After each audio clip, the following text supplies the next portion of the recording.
Hey guys, this is Loki with Niflheim Gaming, and today I'm going to be reviewing Resident Evil 2. This was and still remains my absolute favorite Resident Evil game. And graphically speaking with this game, it's improved greatly over its predecessor. The voice acting in the game is also a lot better than what it was in the original. Now, this game is over almost 2 decades old, but I'll go ahead and give a spoiler alert just in case any of you haven't played it before. Gameplay wise, it's still the same as the original with the classic tank controls, having to stop to shoot and everything like that. This game expands on the story that was set in the original by infecting the nearby Raccoon City with the T-Virus. It also introduces the new virus called the G-Virus. Now, the G-Virus is unique. It does cause rapid mutations and loss of control of higher brain function, similar to the T-Virus. But the G-Virus can only replicate through forcible impregnation of a new host. So basically, whatever the host mutates into hunts down new host and forces an embryo down their throat. Now the new host does have to have a similar DNA to the original host, so like daughter, son, mother, stuff like that. Otherwise the virus is going to reject the body and the embryo is going to rip out of the new host body, kind of like the chestbursters xenomorphs from the Alien series.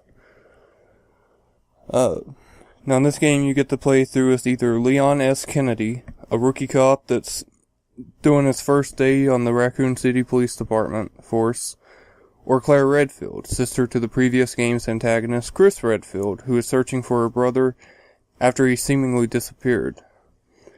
You get to travel through a small part of Raccoon City. You get to travel through the Raccoon City Police Department, through the sewers of Raccoon City, and ultimately through another hidden laboratory built by Umbrella that's under the city. You can play the game normally, or through arranged mode. Arranged is similar to the previous game in that certain items are rearranged throughout the game to give it a new angle to its puzzle-solving aspects. Arranged mode also starts you with an infinite ammo submachine gun. Once you get to your first item storage box in the game, you can swap that out or keep it if you want, but you also have access to an infinite ammo rocket launcher and an infinite ammo Gatling gun. Now one thing this game does do somewhat different with the items that the previous one didn't do is some of the larger weapons, such as the submachine gun, Gatling gun, and rocket launcher, will take up 2 item boxes instead of 1. So it has a slightly more realistic aspect, though when it's not equipped I still don't see you shoving any of those into your pocket where they can't be seen.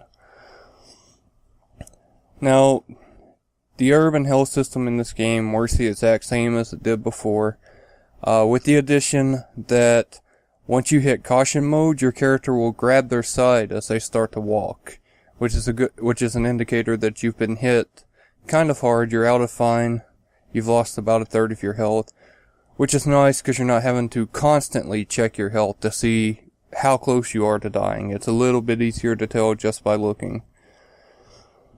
Now, this trend does continue up until I think Resident Evil 4 was the first main series game where they finally did away with the traditional health system. There's a couple bonus modes. The first one you unlock by getting an A ranking on either Chris or Claire's playthrough. Their A or B scenario, I'll explain that in just a minute.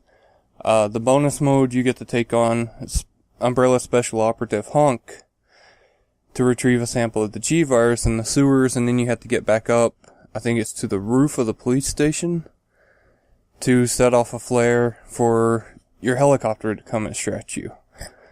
If you manage to score an A ranking on his mission, you unlock a second bonus, which has the exact same premise, but stars a walking block of tofu with only a combat knife. And if any of you have played through, especially some of the older Resident Evils, you know as well as I do, the combat knife at this time in the game is completely useless almost.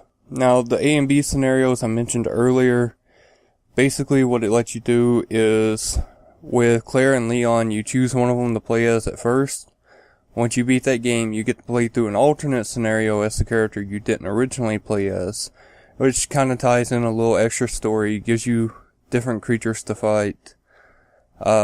Most notably, a boss creature. Instead of fighting the G-Tyrant like you would in the original scenario, I think you might fight him once, but most of the time you end up fighting Mr. X, which is a traditional tyrant similar to the one in the previous game, in the B scenarios. Now, unfortunately, some of the footage I had of like the bonus games and the arranged game got corrupted, and I managed to delete my PS1 memory card file on my PS3, which goes to show you should really not tamper with important things when you haven't slept well in 2 or 3 days. Guys, I do want to apologize for how long it took to get this upload out. Between getting pretty sick myself and trying to recover from that, and then having to tend to a loved one that went to the hospital with a stroke, it's been a pretty busy time. Again, I apologize for how long this took. I want to thank you all so much for your patience. And be sure to tune in next week. Uploads are going to resume regularly on a weekly schedule on Fridays. Thank you guys so much. This is Loki from Niflheim Gaming signing out.